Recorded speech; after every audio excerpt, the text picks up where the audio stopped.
He's a legalist. I have an important question to ask you, and it's the one at the top of the sheet. I know not all of you have your sheet yet, you'll be getting it soon. But the question is, why did Jesus have to suffer and die to save us? And why did God require blood sacrifice? The talk Clyde just gave, the primitive view of God, I want you to keep that at the front of your mind while I'm up here today, okay? Because everything we're going over today is setting the stage for the exciting stuff I'm going to be going over tomorrow. And it's important that you recognize that all this stuff is encompassed by the primitive view of God. So you probably all ask yourself this question. Raise your hand if you have. Why did Jesus have to suffer and die for me to be saved? Raise your hand if you've ever thought that, or if somebody else has ever asked you. Okay? And why blood? Why this whole grotesque, bloody system? Seems very contrary to the God of the New Testament, doesn't it? Okay? So much so that Leviticus, which deals a lot with this, is one of the most avoided books in the Bible. Much is made among Christians about the blood of Christ, right? There's power in the blood. Are you washed in the blood? Right? Pentecostal charismatic denominations plead the blood in an effort to garner God's protection or to convince Him to answer their pleadings in prayer with a yes. And we read from Paul in Colossians and Ephesians, his two pinnacle epistles. He says in Colossians 1:20 that Christ made peace through the blood of His cross. And he says in Ephesians 1:7 that we have deliverance through His blood. There's something about the blood of Christ that's a big deal. Okay, I think we all get that. Now ask any phlebotomist who draws blood from people for a living, and all of them will tell you that one of the most common types of people to pass out when they have their blood drawn is macho, burly, big men. Right? So none of us views blood normally in our everyday lives as a good thing. Right? We view it as disturbing, disgusting, gross. Right? Like we avoid it. We're almost fearful of it. But when it comes to salvation, every Christian seems to have an understanding of the precious blood of Christ. But when you ask them this question, why did Christ have to suffer and die for us to be saved? And what's the deal with blood sacrifice? What kind of answers do you think you get? Deer in the headlights. Okay, in preparation for this talk, I actually asked a number of people that I know very well this question, and most of them said, well, you see, God required a blood sacrifice, and Christ was the perfect fulfillment. Okay, but why? It doesn't even begin to answer the question. Why would God require a blood sacrifice? God can do anything He wants, right? Why did Jesus have to suffer and die? It's one of the most fundamental, basic questions of our faith, and most of us have never even really thought much about it. We understand that Jesus' offering of His perfect life was the greatest possible expression of love ever. Okay, I've heard unbelievers admit that the story of Christ's death is the greatest love story ever told. We all get that. But I'm never satisfied with just the surface level. I want to dig deeper and figure out the why. Okay. A couple other questions. Who or what exactly are we even saved from? Have you asked yourself that? Why did God require various sacrifices and burnt offerings from His people, Israel, so often and for so long? Non-Israelite pagans, like Clyde referenced, all sacrifice to their gods too. Oftentimes people. But isn't Yahweh better than them? Seems like He's bloodthirsty. So what's going on? Well, we're going to talk today about atonement. Raise your hand if you've heard the word atonement. Okay, all of us have heard it. This is highlighted by Jewish people every day on Yom Kippur, one of the high holy days, or the Day of Atonement in English. I'm here to tell you, atonement, which is a made-up English word, is a poor translation. So this is what a lot of people claim when atonement was made up, it was intended to mean. That it is a compound word meaning at one-ment. Okay, as if atonement means that the object, the aim, is to make man and God one. But the problem is, it never achieved that. Atonement never succeeded.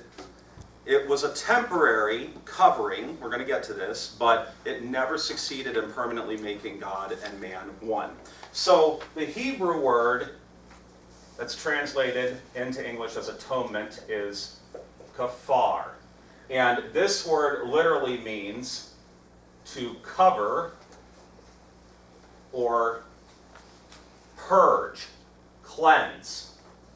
It's the same word that we see used in the Hebrew Scriptures when God tells Noah to build the ark and to cover, kafar, it with pitch, with tar. Why? To make it waterproof, so that he and his family and the animals contained within would be protected during the flood. Okay. So this protection was especially against, and you might want to look at your sheets because I have some things underlined on here and I want to make sure you get all these.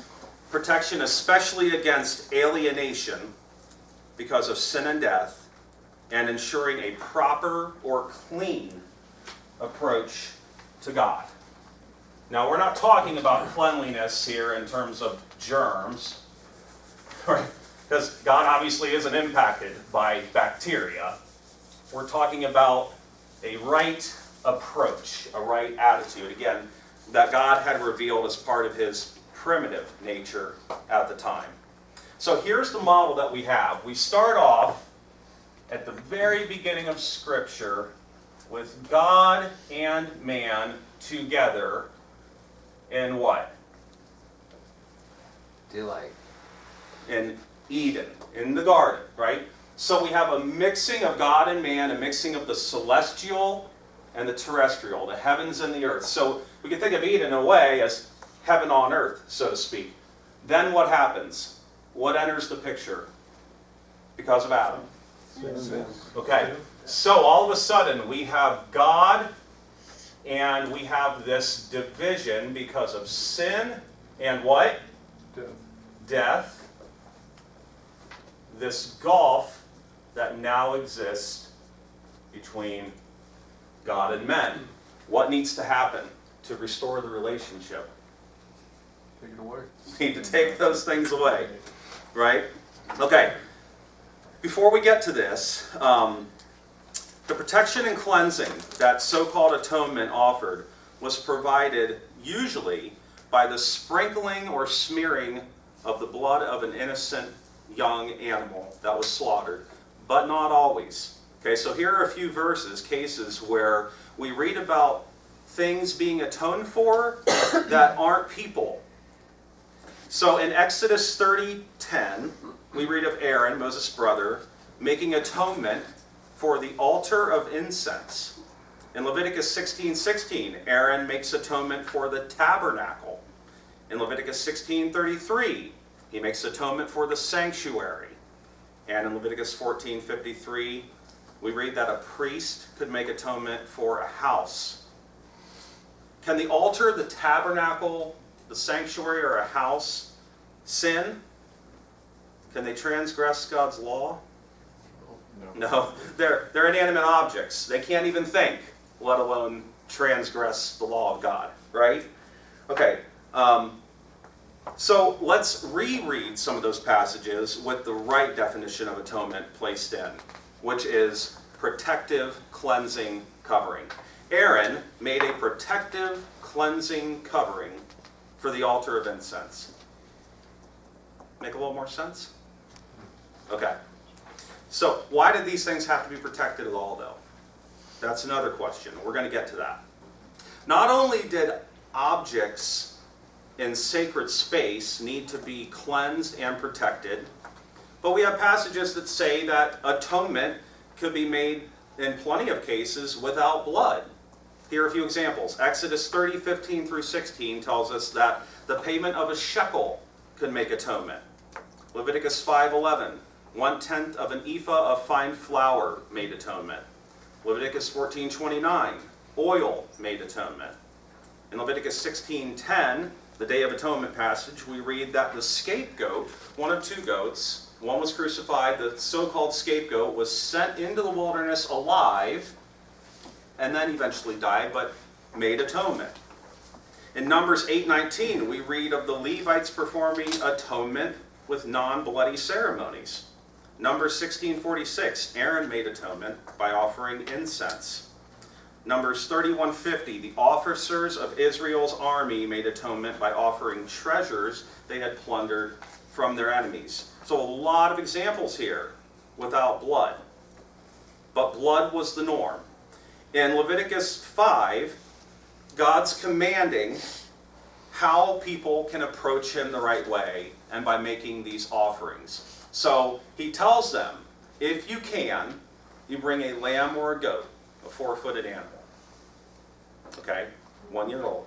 If you can't do that, you bring 2 turtle doves or 2 pigeons, birds. If you can't bring that, you bring 1/10 of an ephah of fine flour. Okay, and this is because, as is always the heart with God, he's accounting for the poor, right? He's saying, if you can't do the best, do the next best. If you can't do that, do at least this. Okay, there's a bare minimum. But ultimately, all of Israel had to be cleansed and protected through so-called atonement every year on the Day of Atonement with blood sacrifice. Okay? I want you to think of sacrifice. I'm going to talk about this more tomorrow in depth, but sacrifice is an offering of value in order to obtain unity. So earlier, Darson shared this beautiful story of, when his mom passed. What did he say he gave her? His Bible. It had all his notes, like his most prized possession. He gave it to his mom, right? So it's an offering. Now, that wasn't to God, that's to his mom. But I instantly thought about this, when he did it, because it's like he instinctively knows, I need to do this out of love. So we learn about all the things that God required, but the questions remain. Why did the various parts of sacred space have to be sprinkled or smeared with blood? How exactly did that even benefit God or the Hebrews? Is God bloodthirsty? Can this really provide some kind of protection? If so, how? A pretty well-known and important passage is Leviticus 17:11. It says this, for the soul or life of the flesh, it is in the blood. And I myself, says God, have assigned it to you, or given it to you, to make a propitiatory shelter over your souls on the altar. For the blood, because of the soul, it makes a propitiatory shelter. Now, this is the passage from the Concordant. And I actually take issue with the word propitiatory here. And again, I'll be going over that a little more tomorrow in detail. But propitiatory shelter, this term actually refers to the mercy seat, the lid on the Ark of the Covenant that was in the Holy of Holies in the tabernacles and represented God's footstool or throne on earth that he dwelled above and guarded. So God gave blood to be offered and even to be applied to elements of sacred space for the purpose of protecting his people, cleansing his space, and preventing alienation.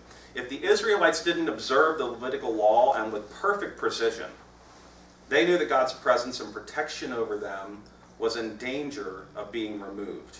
Now, imagine having to live like this, right? Okay, if you were an ancient Israelite living in the wilderness with the tabernacle and the Levitical system, you had no doubt that God was real. You saw God in a cloud. You saw him at night in a pillar of fire at times.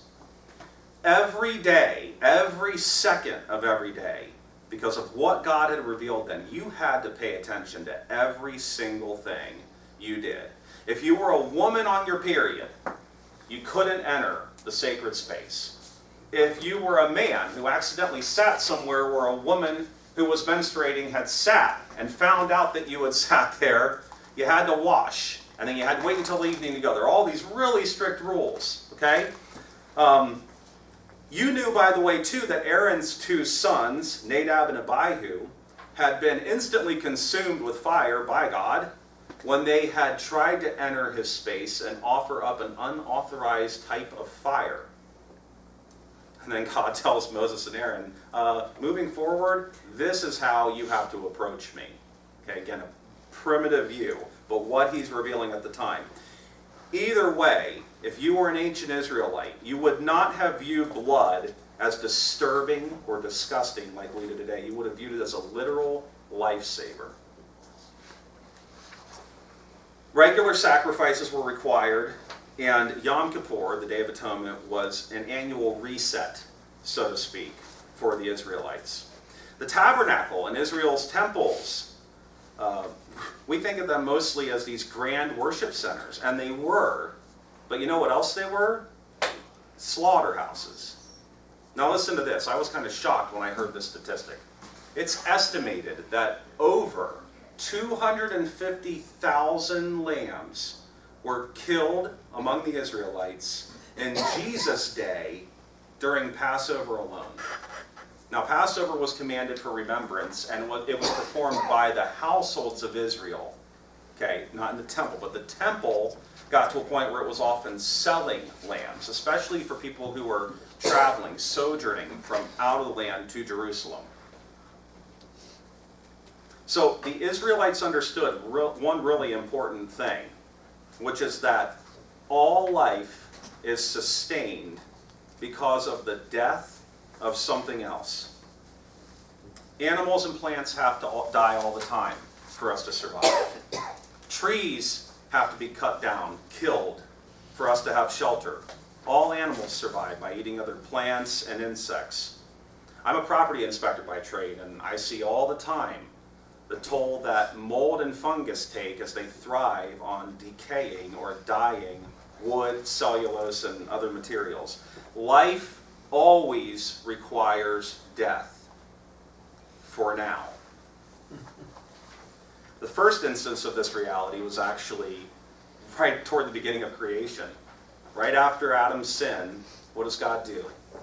He clothes them with animal skins, and what had to happen for that to happen?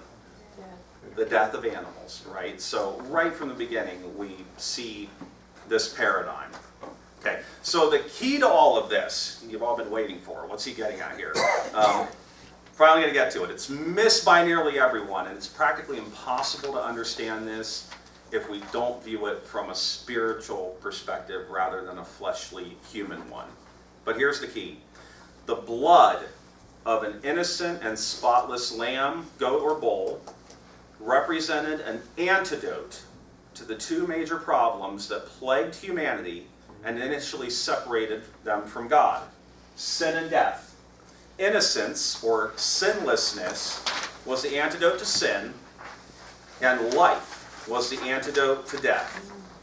So by the blood, or the life, as a symbol of an innocent animal under the dominion of man, part of our realm, being offered in sacrifice and applied to the items of sacred space that symbolize connection between God and men, the relationship was kept intact.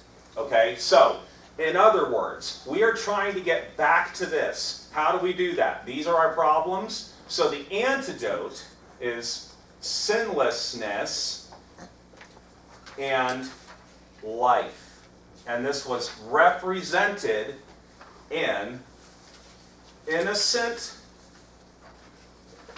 blood. Okay, does this make sense? Yeah. Okay, raise your hand for me if this is somewhat clear now, but has never really been clear much in the past. Just want to gauge this, because this is something that I've struggled with, that a lot of people, I think, have really struggled with. Okay, we read more about this in Hebrews 9:22, which says, "Indeed, under the law, almost everything is purified with blood. For without the shedding of blood, there is no remission." Very important here, remission is the right English translation in this passage and in many others. Not forgiveness and not pardon. Okay, if you go to Strong's and you look up what some of the words and phrases to define this in the Greek are. Here are some things we read. To lay aside, to leave, to omit, to put away, or to remit. So we need to view sin as a disease that needs remission. Okay. That disease is what leads to the end result, the wages, according to Romans 6:23, which is what? Death, right. Hebrews 9 goes on to say that the blood sacrifices were necessary to cleanse the earthly examples of the true things in the heavens, but that the celestial things themselves require a better sacrifice. As living souls, we're made up of flesh from the soil and spirit, breath or wind. And a key with blood is that it embodies both. It's physical, fleshly, right? We can see it, smell it, touch it, even taste it. And it also contains oxygen, air. We can't live without it, right? So combine that with how visceral blood is. I talked earlier about even big burly men often passing out when they see blood. It's no surprise that every ancient culture, including everyone that had no acquaintance with Israel, understood that they needed to perform blood sacrifice and additional sacrifices to try and appease their gods. By the way, God's system for sacrifice of animals was a very quick and generally painless process. So, seems very gruesome and brutal, but a whole lot better than people being killed, which was the norm among the pagans. But this all had to be done over and over again, year after year, until a final, once-for-all sacrifice could be made. That, of course, was Christ. We'll get more in depth into that tomorrow. Contrary to popular belief, the main purpose of the Levitical sacrificial system was not for God to stress to his people how sinful they were. We've all grown up hearing that the main problem is our sin, right? No, instead, God's primary purpose with the sacrificial system was to remind his people of how mortal and in need of him they were. Death is actually the biggest enemy. And listen, we sin because we're dying. We aren't sinners because we sin. Right. We sin because we're sinners. And it was Adam's sin, Scripture tells us, that put us all under this bondage. And the whole reason for that was so that in the last Adam, Christ, we could all be made alive and perfected. Okay. Offering blood, as we went over, purified sacred space, and generally covered over the lesser, unavoidable, and unintentional errors of the people. Hebrews 9:7 tells us that the high priest went into the holiest place, the Holy of Holies, every year in the tabernacle, not without blood, to offer for himself and for the unintended errors of the people. Now, if you studied this topic much at all, you're probably thinking to yourself now about the apparent contrast between the sacrificial system in Leviticus and the author of Hebrews, probably Paul, what he wrote. Leviticus 16 goes into great detail about how the blood sacrifices atoned for the sacred space and the people. But we read in Hebrews 10:4 that it is not possible that the blood of bulls and goats can take away sins. Seems like a contradiction. So much so that a Jewish scholar during the Middle Ages named Maimonides argued that Hebrews 10:4 proves that the entire sacrificial system was actually what he called a gracious ruse by God. They had spent 400 years under slavery in Egypt and exposed to their religious practices and their gods, immersed in it, and felt as though they still needed to be practicing these things to be right in the eyes of their God. So Maimonides argued that God was instituting this system as a way of allowing the Hebrews, meeting them at their level, to think that they were being pious and appeasing him, as the Egyptians had with their gods, when in fact God didn't really require sacrifice at all. So God obviously didn't need anything But I do think there's an important distinction that we have to make here. Leviticus 16 talks about temporary covering and cleansing for sin, but Hebrews 10:4 is referring to fully taking away or removing sin. Right. There is a difference. Christ achieves that, but it wasn't achieved before that. So the system God put in place did temporarily cover sin, but only Christ could fully remove it. Maimonides also argued that one of the main reasons God required lambs, bulls, and goats to be sacrificed was because these animals represented Egypt's gods, whom Yahweh said in Exodus 12:12 he was going to execute judgments upon. Have you ever asked yourself, why would God require innocent lambs to be sacrificed? Have you ever pictured Passover that evening and the Hebrews painting the blood on their lintels and doorposts? You ever thought about that? And asked why? Makes a whole lot more sense if this is right, doesn't it? God's telling his people, I'm about to free you. And by the way, all the plagues, they're not random. Every single one of the 10 plagues was in a direct affront against Egypt's gods.